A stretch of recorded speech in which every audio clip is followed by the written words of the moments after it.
नमस्कार, जय महाराष्ट्र। बघूया आजच्या ठळक बातम्या। पावसापूर्वी मुख्य अधिकारी यांनी केली उपाययोजना।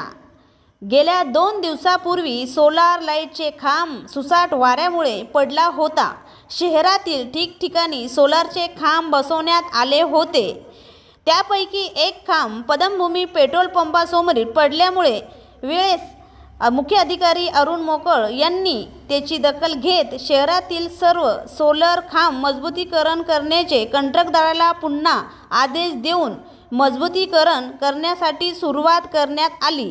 त्यांच्या या निर्णयाचे नागरिकांनी स्वागत केले आहे, कारण येणाऱ्या काही दिवसात पावसाळा सुरुवात होणार आहे। त्यामुळे दररोज सुसाट वारा आणि अवकाळी पाऊस येत असल्याने पावसापूर्वी उपाययोजना करण्यात सुरुवात झाली। मी AP न्यूज महाराष्ट्रासाठी पूजा कायंदे।